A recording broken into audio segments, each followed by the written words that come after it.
Specific relief act 1963 हम कर रहे हैं, बहुत इंपॉर्टेंट एक्ट है, इसका कोई भी सेशन मत छोड़िए। चैप्टर 5 पे आ जाते हैं। आज हमारा बिल्कुल नया टॉपिक स्टार्ट होगा, चैप्टर 5। चैप्टर 5 बहुत इंपॉर्टेंट है। It talks about cancellation of instruments.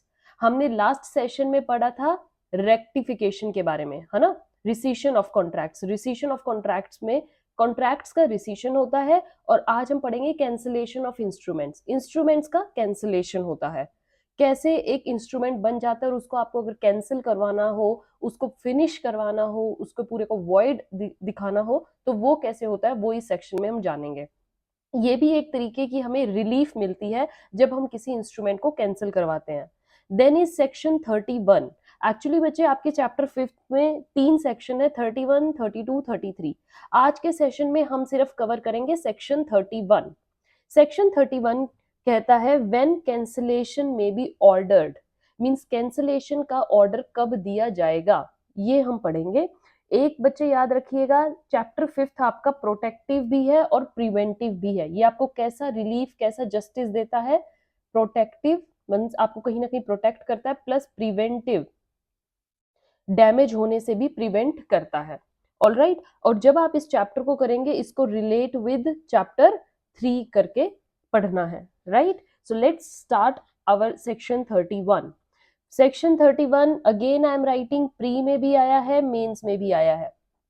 जिस भी स्टेट में अगर रिलीफ एक्ट सिलेबस में होगा तो इसको छोड़ना नहीं, क्योंकि अगर उन्होंने सिलेबस में ऐड किया है तो पक्का प्री और मेंस दोनों के लिए है ये, right. So section 31, when cancellation में बी ऑर्डर्ड, कैंसिलेशन का ऑर्डर कब दिया जाता है, तो इसमें क्या लिखा गया बच्चे, any person.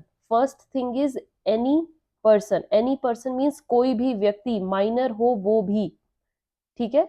Any person against whom a written instrument is void या वॉइडेबल, जिसके अगेंस्ट कोई जो रिटन इंस्ट्रूमेंट लिखा गया है, कोई रिटन डॉक्यूमेंट बनाया गया है, कोई गवर्नमेंट इंस्ट्रूमेंट है, और अगर आपको वो कैंसिल करवाना है तो सबसे पहले एनी पर्सन, बेशक उसमें माइनर भी हो, कोई रिटन डॉक्यूमेंट जिसके अगेंस्ट हो, that is void and voidable, वो वॉइड हो या फिर वॉइडेबल हो, राइट। वॉइड और वॉइडेबल आपने कहाँ पढ़े थे और कहाँ पढ़ोगे अब आगे, इंडियन कॉन्ट्रैक्ट एक्ट में सेक्शन 10 से 30 के बीच में दिए गए हैं आपको वॉइड वॉइडेबल एग्रीमेंट्स या वॉइड वॉइडेबल इंस्ट्रूमेंट्स कौन से होते हैं, तो वहां से हम देखेंगे। And cause him serious injury, right, means any person against whom written instrument जो कि वॉइड वॉइडेबल है, एंड ऑल्सो उसे ये लगता है कि अगर ये इंस्ट्रूमेंट वैसा का वैसा ही छोड़ दिया गया, मीन्स अगर इस इंस्ट्रूमेंट को एज इट इज रखेंगे तो ये कहीं ना कहीं उसको सीरियस इंजरी देगा, ठीक है, उसको खुद का डर है। देन ही में स्यू, स्यू मीन्स सूट इंस्टीट्यूट करना पड़ेगा उसको, किसके अगेंस्ट, जिस पर्सन के खिलाफ ये इंस्ट्रूमेंट है, राइट। ही में स्यू और इंस्टीट्यूट अ सूट करना पड़ेगा एनी पर्सन को उस इंस्ट्रूमेंट को वॉइड वॉइडेबल डिक्लेयर करवाने के लिए, मींस उसको थ्रू कोर्ट ये डिक्लेयर करवाना है कि इस इंस्ट्रूमेंट को वॉइड या वॉइडेबल करार दे, ताकि ये इन फ्यूचर में जाके या आगे जाके मुझे इंजरी ना प्रोवाइड करे, मुझे हार्म ना करे। वो एक काइंड ऑफ प्रोटेक्शन लेना चाहता है थ्रू कोर्ट ऑर्डर, कि उसको ऐसा डिक्लेयर कर दें कि ये वॉइड या वॉइडेबल है और इसका फर्दर फ्यूचर में यूज नहीं किया जाना चाहिए, राइट। एंड कोर्ट में in its discretion so adjudge या decide such instrument and order it to be delivered up and cancelled. Court ऐसा नहीं है कि उसके पास आया एकदम से एप्लीकेशन किसी पर्सन की कि आप फलाने फलाने डॉक्यूमेंट को क्या कर दीजिए, दिस कैंसिल कर दीजिए या इसको वॉइड वॉइडेबल डिक्लेयर करिए, नहीं। Court will adjudge it, it will see all the pro and cons, इसमें क्या बोला गया है, इंस्ट्रूमेंट में क्या लिखा गया है, क्या ये एक्चुअली में वॉइड है, अवॉइडेबल है, and then after deciding all the thing it is upon directly discretion of court. Court की पूरी डिस्क्रिशन है, वो हर चीज चेक करने के बाद एडजज करेगी कि ये इंस्ट्रूमेंट कैंसिल किया जाना चाहिए या नहीं किया जाना, ओके। फिर कोर्ट पूरा एडजज करने के बाद ही उसको कैंसिल करार देती है, राइट। उसको कैंसल्ड लिख दिया गया है, अगर उस पर कैंसल्ड की स्टैंप लग गई बच्चे किसी भी डॉक्यूमेंट पे, तो मान के चलिए अब उसका फर्दर या फ्यूचर यूज नहीं है, ऑलराइट। अब if the instrument has been registered under the Indian Registration Act. हमने इंडियन रजिस्ट्रेशन एक्ट भी कवर करना है अभी। सो इंडियन रजिस्ट्रेशन एक्ट के अंडर अगर वो डॉक्यूमेंट रजिस्टर्ड था, ठीक है ना, रजिस्टर्ड डॉक्यूमेंट की तो बहुत वैल्यू होती है, अगर वो रजिस्टर्ड था then court shall also send a copy of its decree. और बाय चांस कोर्ट ने बाद में उसको कैंसिल करार दे दिया है तो कोर्ट की ड्यूटी बनेगी कि वो इस ऑर्डर की कॉपी को कहां पर सेंड करेगी, will send to the officer in charge of such office, and such officer को क्या करना है, shall note on the copy of instrument the facts of its cancellation.